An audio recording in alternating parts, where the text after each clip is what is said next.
അപ്പൊ അവിടുത്തെ മൗലവിക്ക് പറ്റിയ അമളി കേൾക്കണോ നിങ്ങൾക്ക്? മൗലവി മനസ്സിലാക്കിയത് എന്താണ്?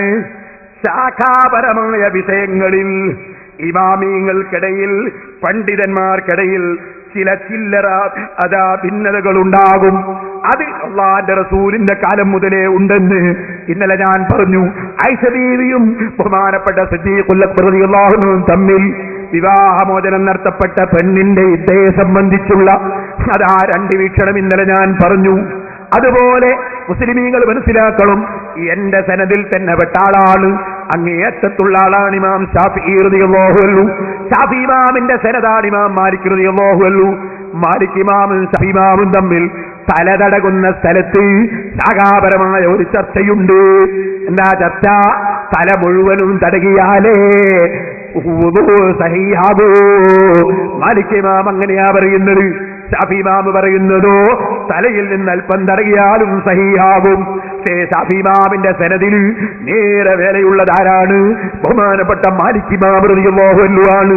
ഒരു ശാഖാപരമായ വിഷയത്തിൽ വീക്ഷണ വ്യത്യാസമുള്ളതുകൊണ്ട് ശാഫി ഇമാമിന്റെ പരമ്പര പൊട്ടിയോ മൗലവി? മാലിക് ഇമാമിന് ഒരു ശാഖാപരമായ വിഷയത്തിൽ വീക്ഷണ വ്യത്യാസമുള്ളതുകൊണ്ട് ശാഫി ഇമാമിന്റെ പരമ്പര പൊട്ടിയോ മൗലവി? വിവരക്കേട് വിളമ്പുന്നതിന് മുമ്പ് ഒന്നുമില്ലെങ്കിൽ എന്നെ തന്നെ ഒന്ന് ഫോൺ വിളിച്ചിട്ട് ഒന്ന് പഠിച്ചുകൂടായിരുന്നോ? ചോദിക്കട്ടെ, ഖിലാഫല്ലി ശൈഖിനാ, ഖിലാഫല്ലി ശൈഖി മശായിഖിനാ ഫത്ഹുൽ മുഈനിലില്ലേ? അതുകൊണ്ട് സൈനുദ്ദീൻ മഖ്ദൂമിന്റെ പരമ്പര പൊട്ടിയോ മൗലവി? ഇബ്നു ഹജറിന്റെ പരമ്പര പൊട്ടിയോ മൗലവി? ഇമാം നവവി ഖിലാഫല്ലി റാഫി എന്ന് പറഞ്ഞാൽ പരമ്പര പൊട്ടിയോ മൗലവി? എന്താണ് പരമ്പര എന്ന് പഠിക്കാതെ എന്തെങ്കിലും വിവരക്കേട് പറയുന്നതിന് മുമ്പ് ഒരൽപ്പമെങ്കിലും പഠിച്ചുകൂടായിരുന്നു? പിന്നെ മൂപ്പര് പറയുന്നു, തറപ്രശ്നത്തിൽ തർക്കണ്ടോ? എന്റെ സനദിൽപ്പെട്ട പണ്ഡിതന്മാരൊരു തർക്കമുണ്ടോ? സദഖത്തുൽ ഉസ്താദ് കേട്ടോ, സമ്പൂർണ്ണ ഫതാവ 132. ഇതിലൊന്ന് എടുത്താൽ 132 പേജ്. തറപ്രസംഗം എന്ന് പറഞ്ഞാൽ ജുമഅന്റെ മുമ്പ് ഒരു പ്രസംഗം നടത്തുന്ന ഒരു ഏർപ്പാടുണ്ട് ചില സ്ഥലത്ത്. ഇസ്ലാമിൽ അങ്ങനെ ഒരു സുന്നത്തുമില്ല, വുജൂബുമില്ല, കൽപ്പനയില്ല. ആ സമയത്ത് അൽക്കഹ് ഓതണം, സലാത്ത് ചൊല്ലണം, നല്ല കാര്യം ചെയ്യണം, പറഞ്ഞ കാര്യം ചെയ്യണം. കേട്ടോ, സദഖത്തുൽ ഉസ്താദ്. ചോദ്യം: ഖുത്ബ ഓതുന്നതിന്റെ മുമ്പ് ആ ഖുത്ബയിലുള്ള കാര്യങ്ങളുടെ സംക്ഷിപ്തം ജനങ്ങൾക്ക് പറഞ്ഞു കൊടുത്തതിന്റെ ശേഷം ഒരു ചുരുങ്ങിയ നിലയിൽ ഖുത്ബ ഓതിയാൽ അതൊരു നസീഹത്താകുമല്ലോ. ഇല്ലാത്ത പക്ഷം ജനങ്ങൾ മേൽപോട്ട് നോക്കിയിരിക്കുക എന്നല്ലാതെ അവർക്ക് വല്ലതും മനസ്സിലാകുമോ? തറപ്രസംഗക്കാര ചോദ്യ. അതിന് സദഖത്തുൽ ഉസ്താദിന്റെ മറുപടി. ഉത്തരം: വെള്ളിയാഴ്ച ദിവസം ജുമഅന്റെ സമയമായത് മുതൽ ഖുത്ബ വരെയുള്ള സമയം ഒരു നസീഹത്തിനുള്ള സമയമല്ല. ജനങ്ങൾ മേൽപോട്ട് നോക്കലും കീഴ്പോട്ട് നോക്കലും ഇവിടെ പ്രശ്നമല്ല. ദീനിയായ വിഷയങ്ങൾ മതം നിർദ്ദേശിച്ച ക്രമത്തിലാണ് നിർവഹിക്കേണ്ടത്. യുക്തിക്ക് അതിനെ തിരുത്തുവാൻ അർഹതയില്ല. എന്റെ സനദിലുള്ള കാന്തപുരം ഉസ്താദ്, ഓക്കെ ഉസ്താദ്, ഞാൻ ഖുത്ബക്കുമുള്ള പ്രസംഗത്തിനെതിരെ പുസ്തകം എഴുതിയപ്പോ അവതാരിക എഴുതി തന്ന ആളാണ് ഓക്കെ ഉസ്താദ്. ആ ഓക്കെ ഉസ്താദാണ് സദഖത്തുൽ ഉസ്താദ്. എന്റെ സനദിൽ ആരാ മൗലവി? നിങ്ങളെ തറപ്രസംഗത്തിന് അനുകൂലിക്കുന്നത് മഹാനായ ഇ.കെ. ഉസ്താദ് അതിനെതിരല്ലേ? നമുക്കറിയാവുന്നതല്ലേ.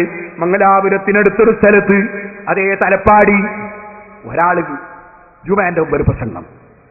ബഹുമാനപ്പെട്ട ഉള്ളാൾ തങ്ങൾ എന്നെ വിളിച്ചിട്ട് പറഞ്ഞു, നീ അവിടെ പോയിട്ട് പ്രസംഗിക്കണം.